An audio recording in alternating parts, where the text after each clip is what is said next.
A lot of people don't want people to know about this.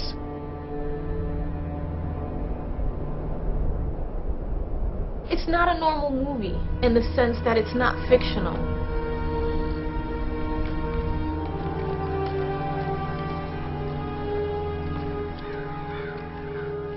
BorderTown is about, I think, one of the most shocking situations that exist in the world today, and that is the murder of women, mainly factory workers, in the border town of Juarez. There have been over 400 women brutally murdered and raped, and there's almost 5,000 missing. The biggest thing about this movie is what goes on, what has been going on. A lot of the murders take place in the factories that are on the border, which is why the movie's called BorderTown. Greg and I have been working together for a long time now. He put me in my first movie, which I never forget, and Selena, which we did together. And he always believed in me, and we have a great collaborative relationship. If I've learned anything from Greg, it's that. Get involved with stuff that really, really matters to you. I wanted to make a compelling human drama about people, real people facing real life situations, using these murders and the thriller part of it as a backdrop to a human drama that would touch us.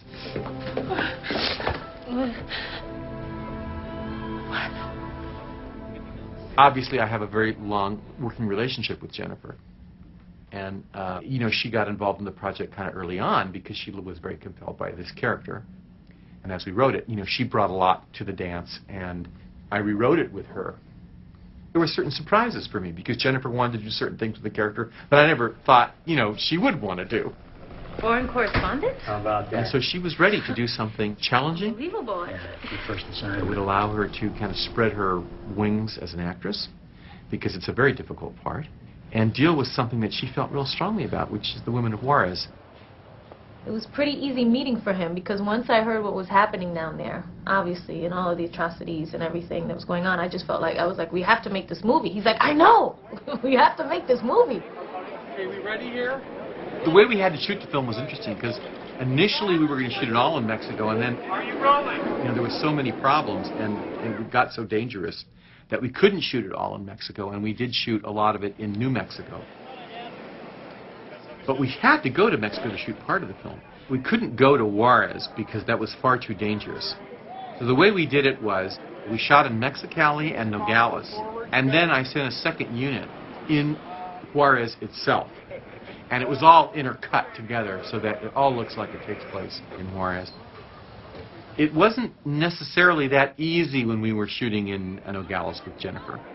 There were people that didn't want us to be doing the movie, but also because so many people just wanted to see Jennifer Lopez. There was a scene in which there was like 10,000 people crowding the streets. There's people up there gawking, staring right down the barrelhead. She's got to move, that lady.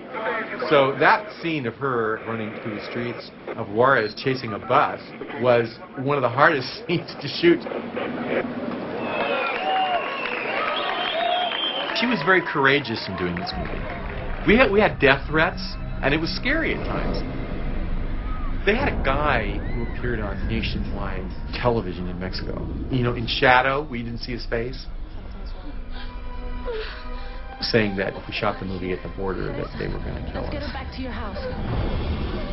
I play a reporter named Lauren Adrian, who gets a story to go down to Mexico and write about the murders that have been going down in Juarez.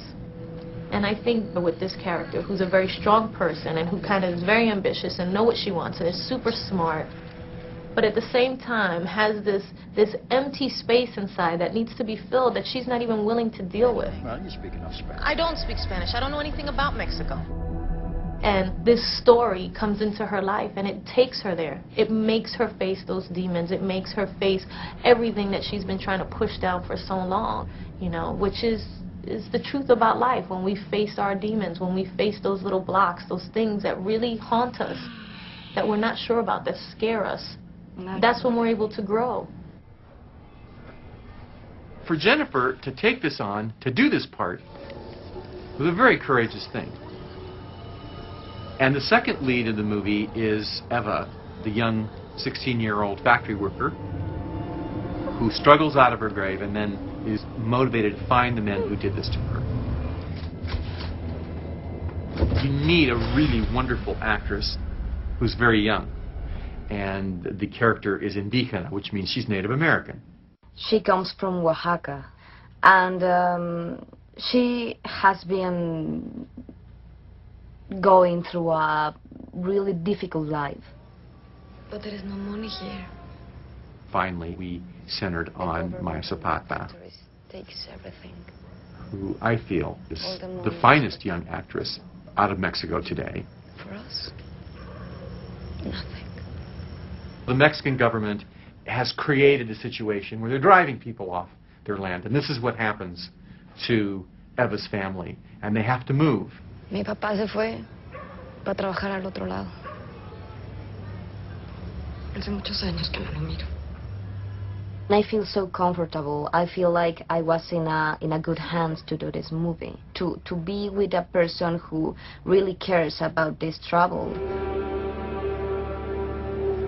I couldn't turn my back on this. I was so moved by it that I wanted to do something about it. So did you read the piece? What'd you think?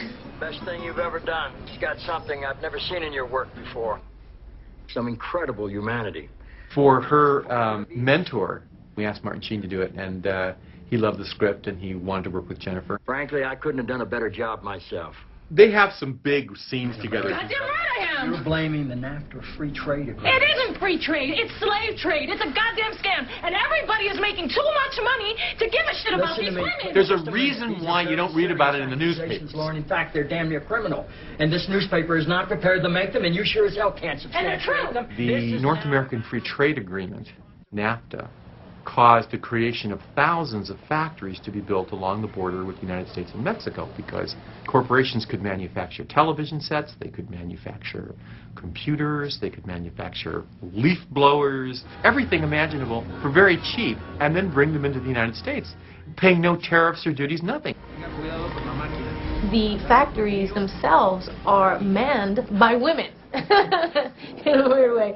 And the reason being is because they don't complain as much, they work longer hours, and so there's tons and tons of factories along the border that have these women, and here is where all of these murders have been taking place.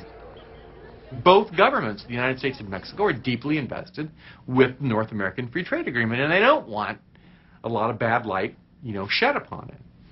And I congratulate Amnesty International for having raised the awareness about this tragedy to actress Jennifer Lopez, and I commend Amnesty International for their extraordinary work. It's a pleasure and honor that I deliver this to Jennifer Lopez on behalf of Amnesty International.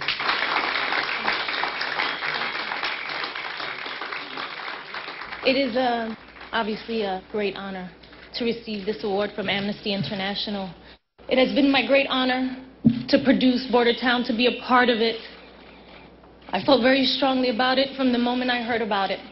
And it is my equal honor to accept this award tonight from Amnesty International. Thank you. Amnesty International is very big on this issue with the women of Juarez. And this is one of their focuses, is dealing with this femicide that is going on in Juarez. The only difference between BorderTown and a film like Silence of the Lambs is that in BorderTown, the serial killers are real. And they're really out there and they're really killing. It's happening next door to us. It is an incredible injustice. And when you look at it, knowing that all of these products that are assembled there are things that we use every day, it's kind of like we're all involved in it. All these movies talks to make justice in the way, in a place where that justice doesn't exist. We are trying to, that the people push the government, the Mexican government, and every government to do something about that. That has to stop.